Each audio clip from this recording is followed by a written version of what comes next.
मित्रों, आज मैं भाषा विज्ञान के दो शब्दों का प्रयोग करूंगा।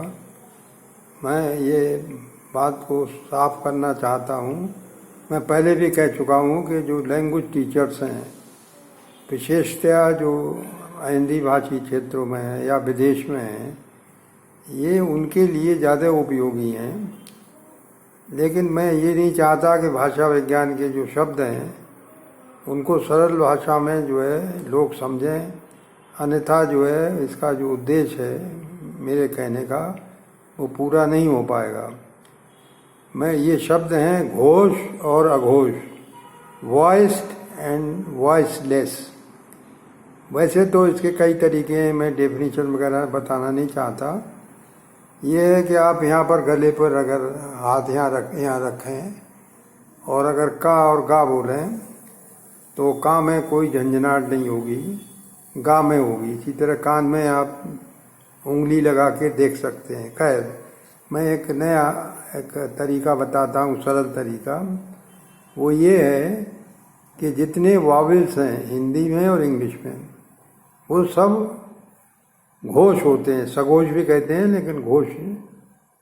और उसके बाद जो है हमारी जो वर्णमाला है, क ख ग घ आपने पढ़ी होगी, तो अगर नहीं हो तो आप सामने कहीं लिख लेना याददाश्त के लिए। तो पहले जो हैं दो, क और खा, ये तो अघोष हैं, वॉइसलेस हैं। और बाकी जो तीन है उसके बाद के, ये घोष हैं।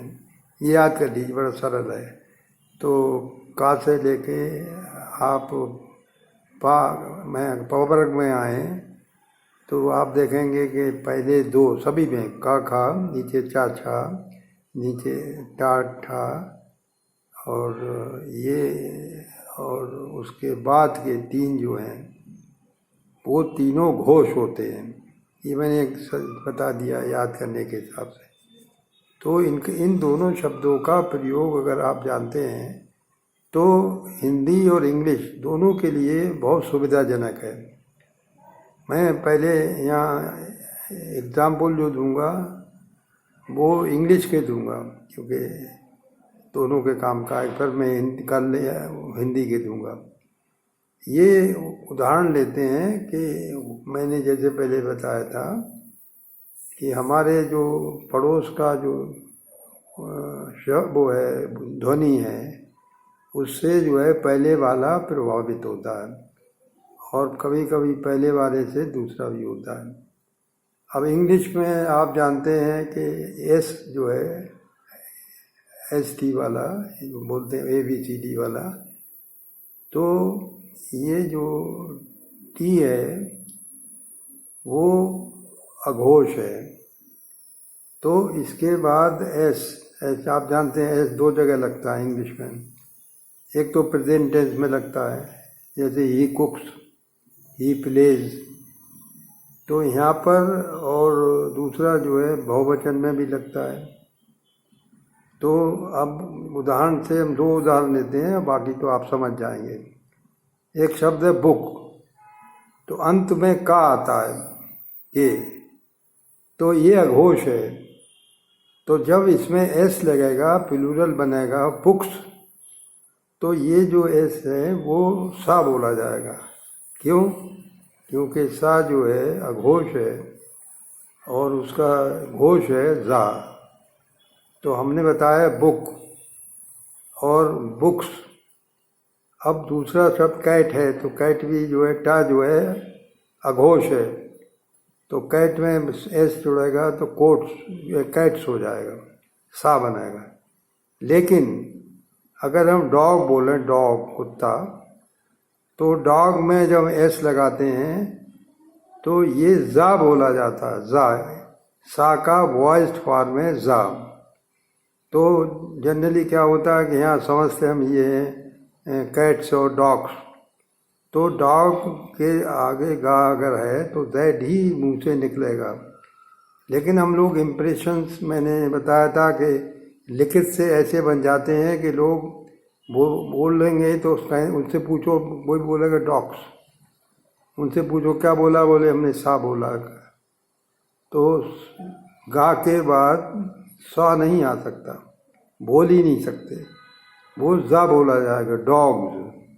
इसी तरह बैग, गा जो है घोष है, तो उसमें एस जो लगेगा वो जा हो जाएगा, बैग्स। इसी तरह से एक उदाहरण मैं पास्ट टेंस का देना चाहूँगा। पास्ट टेंस में इंग्लिश में सामान्यतः ईडी लगता है, मतलब लोग ये समझते हैं डा, इसका उच्चारण जो है वो इस बात पर निर्भर करता है कि किस शब्द के आगे लगता है। जैसे अंग्रेजी में एक वर्ड है टॉक, बातचीत, तो टॉक में का जो है अघोष है, तो इसके बाद ईडी जब आएगा तो ईडी ना बोल के, डा ना बोल के टा बोला जाएगा, टॉक्ड, टॉक्ड, टॉक्ड, क्यों का के। लेकिन अगर यही जो है शब्द में आखिर में अगर वो वॉइस है, जैसे बेग है, बेग मानी मांगना, तो बेग्ड, तो यहाँ पर जो है गा की वजह से ये डा बोला जाएगा।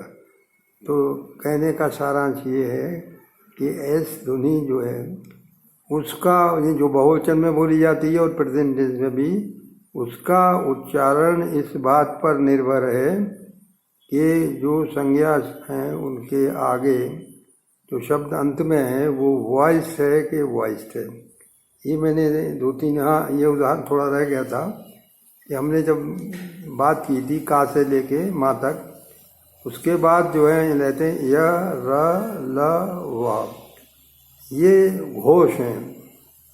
उसके बाद के जो तीन हैं शा, सा और सा, नहीं मूर्धन्य शा बोला नहीं जाता है, लिखा जाता है, तीनों की बात करते हैं। तो ये जो हैं घोष है, घोष। और इसके बाद के जो हैं वो यारा लवा के बाद जो शा, सा, ये, और उसके बाद हा, तो ये अघोष हैं। लेकिन हा जो है वो घोष भी बोला जाता है, अघोष हिंदी में की बात कर रहा हूँ।